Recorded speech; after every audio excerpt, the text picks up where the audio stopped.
Bienvenue à l'Instant Bible, votre rendez-vous de découverte et d'approfondissement des textes sacrés. Aujourd'hui, nous aborderons un sujet captivant qui touche au cœur de la foi, accompagné par le pasteur Pascal Rodet et le pasteur Jétro Camille. Bonjour. Bonjour Stéphane, bonjour à tous. Merci d'être à nouveau avec nous. Alors, préparez-vous à un épisode dramatique et pourtant inspirant.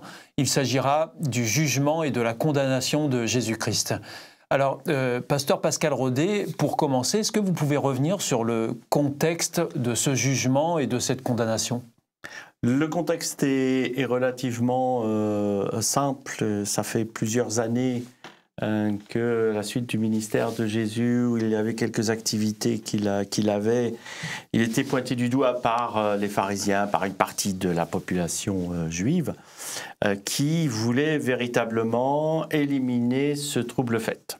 Et ils sont arrivés petit à petit à trouver quelqu'un pour l'arrêter, à trouver des faux témoins, à essayer de faire, à trouver des excuses pour mettre ce procès en marche. Et pourquoi un trouble fait? Vous qualifiez Jésus de trouble fait? À partir du moment où on commence à contester les habitudes d'une société, ça tourne, ça va bien, il y a des lois, il y a des règles, surtout il ne faut pas en changer. Puis vous avez quelqu'un qui arrive et qui vous chamboule tout, c'est un peu panique à bord.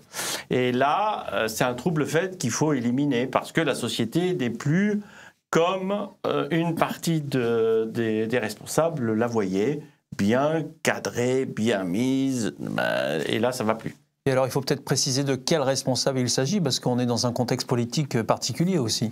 Alors, c'est en effet un contexte particulier qui est un peu à plusieurs niveaux. Il y a d'abord le niveau d'Israël et des Juifs en particulier, et en particulier des pharisiens, qui avaient l'autorité religieuse. Mais n'oublions pas aussi qu'il y avait des envahisseurs, les Romains, qui eux, les occupants, qui eux étaient donc Jérusalem et une partie d'Israël étaient sous protectorat romain, et donc eux ils voulaient pas de trouble, ils voulaient aussi que ce soit quelque chose de bien cadré, même si dans ces deux parties-là, les deux n'avaient pas les mêmes attentes et les mêmes objectifs, bien évidemment, côté la religion et de l'autre. Il fallait que ça tourne, il fallait que ça rentre au niveau des taxes, au niveau du respect militaire et du respect de la société, du respect de César, l'empereur, du respect de ces différents moments-là. D'ailleurs, si je peux réagir par rapport à cela, les Romains avaient été extrêmement intelligents. Ils avaient institué ce qu'on appelle la Pax Romana. Donc la Pax Romana, tu as le Dieu que tu veux, tu as les habitudes, les traditions que tu veux, simplement tu rends l'impôt à César et tu observes le culte de l'empereur.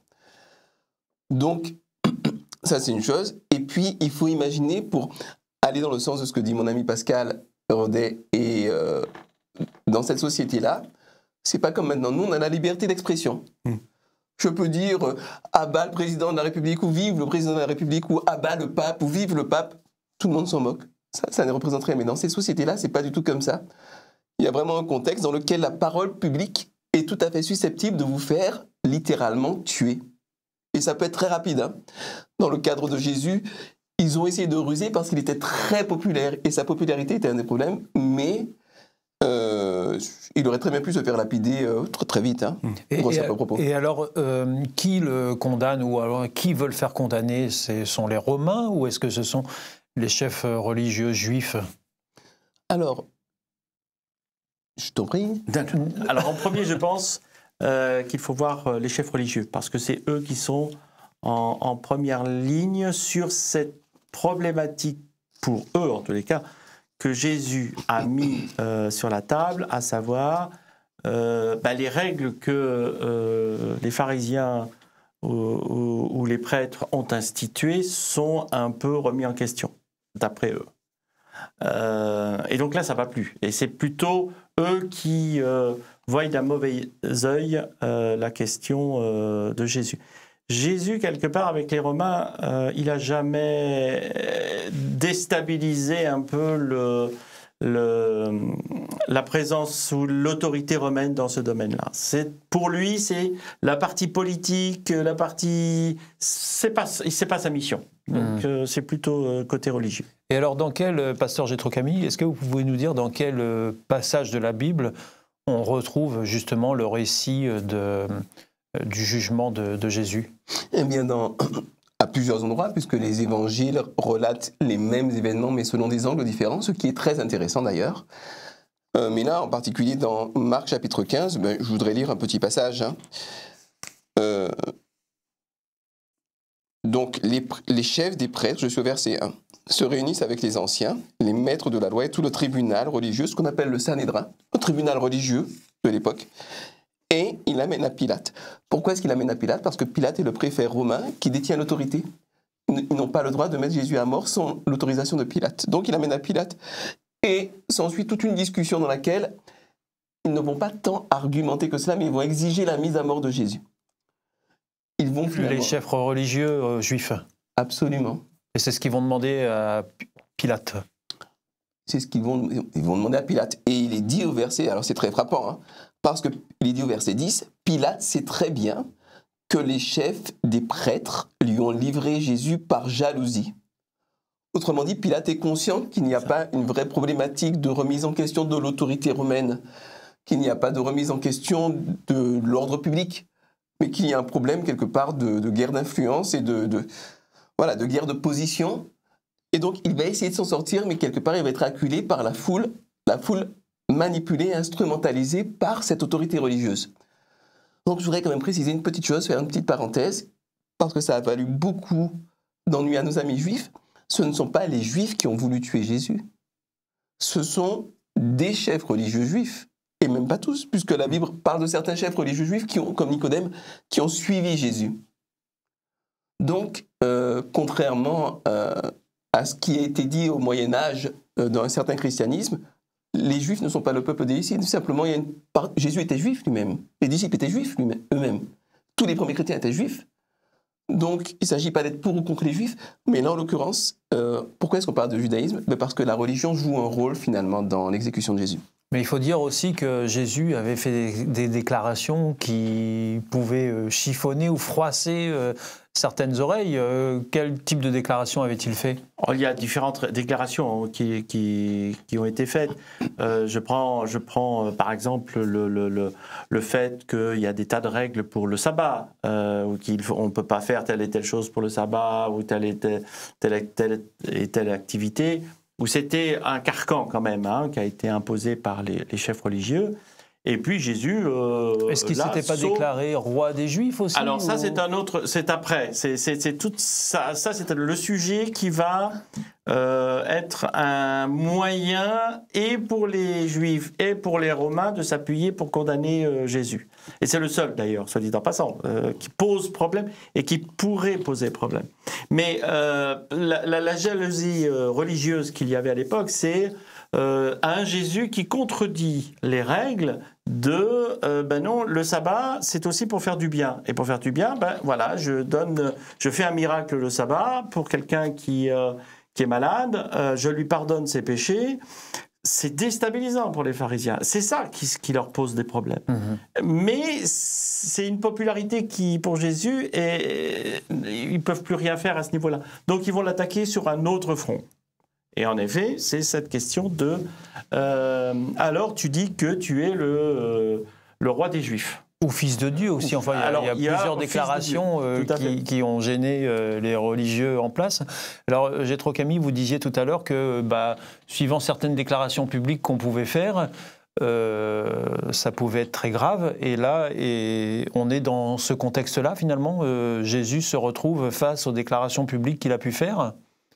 Et c'est de ça dont se servent les chefs religieux pour tenter de le faire condamner? C'est une accumulation.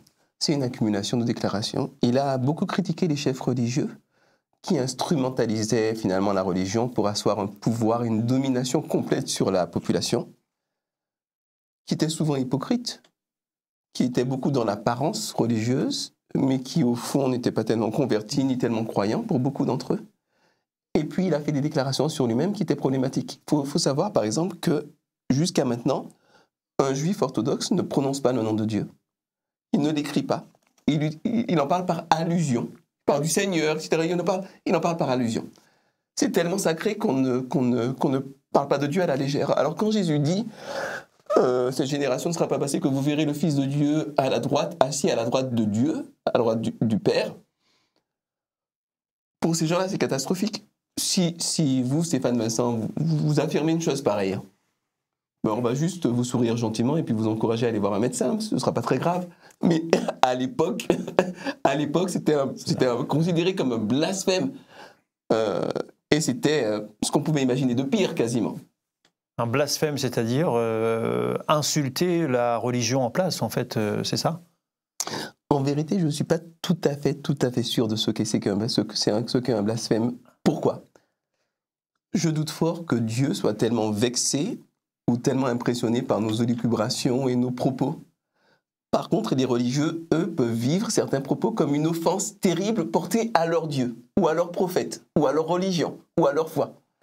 Et à partir de cela, ils se mettent en mouvement pour éradiquer ce qu'ils considèrent comme un blasphème, c'est-à-dire, quelque part, la violation d'un tabou. Dans l'imaginaire de beaucoup de religions, il y a des choses auxquelles on ne touche pas. Moi, par exemple, je vois dans la famille, je viens d'une famille chrétienne. Dans ma famille, on ne faisait pas de blagues sur Dieu, mes parents. Moi, ça m'arrive d'en faire, je suis peut-être un peu plus libéral, mais il y a des gens pour lesquels c'est tout à fait tabou. Et quand on touche à certains tabous, pour les personnes qui ont investi leur identité, toute leur culture, leurs valeurs dans leur religion, c'est comme si on leur crachait dessus, comme si on les insultait, comme si on les méprisait de la manière la plus abjecte. Et donc, on en arrive malheureusement à tuer pour des blasphèmes. Alors, pasteur Pascal Rodet, on le sait, ça va mal se terminer pour Jésus, cette histoire-là, puisqu'il va être condamné et crucifié sur une croix. Il va être tué.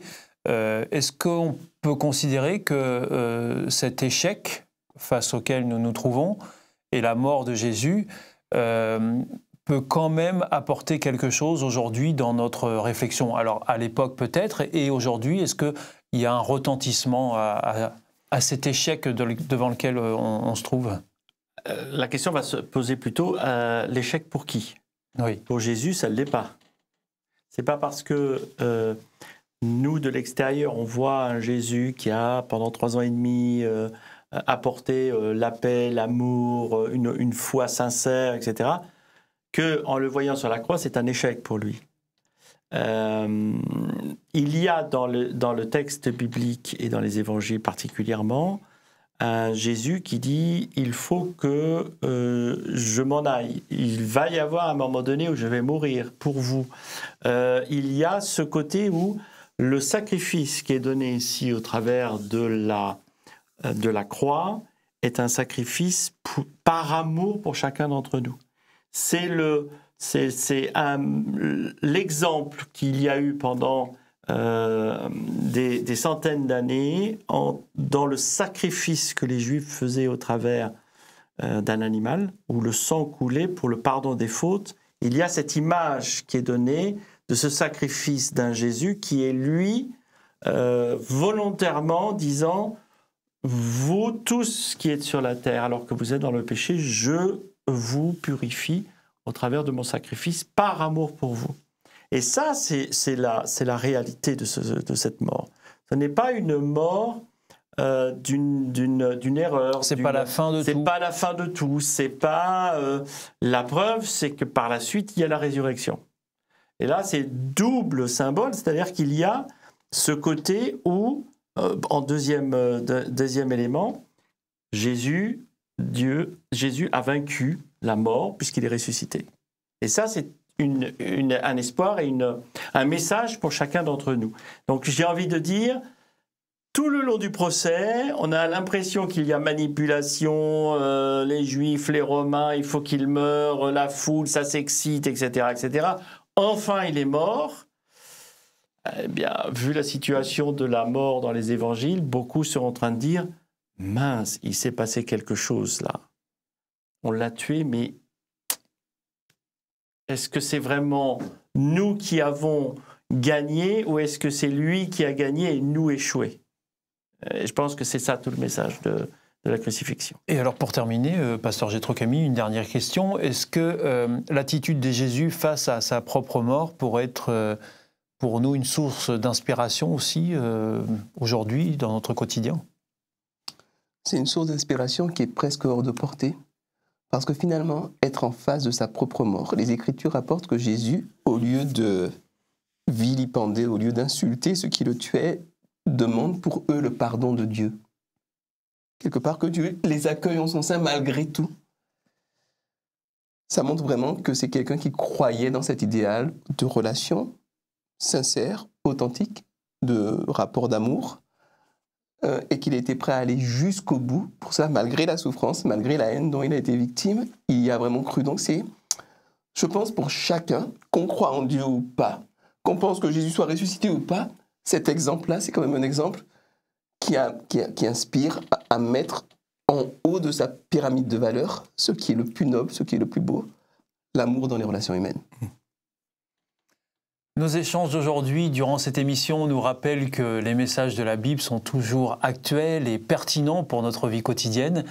Ils nous offrent des principes solides pour naviguer dans un monde en constante évolution. Si vous souhaitez vous-même vous plonger dans ces textes, eh bien, nous vous offrons gratuitement une Bible grâce à notre partenaire Hope Bible. Pour la recevoir, c'est très simple, il suffit juste de la demander à l'adresse qui suivra. C'était donc l'Instant Bible. J'ai très hâte de vous retrouver pour notre prochain rendez-vous. À très vite, messieurs, merci. Au revoir. Merci. Au revoir. Au revoir.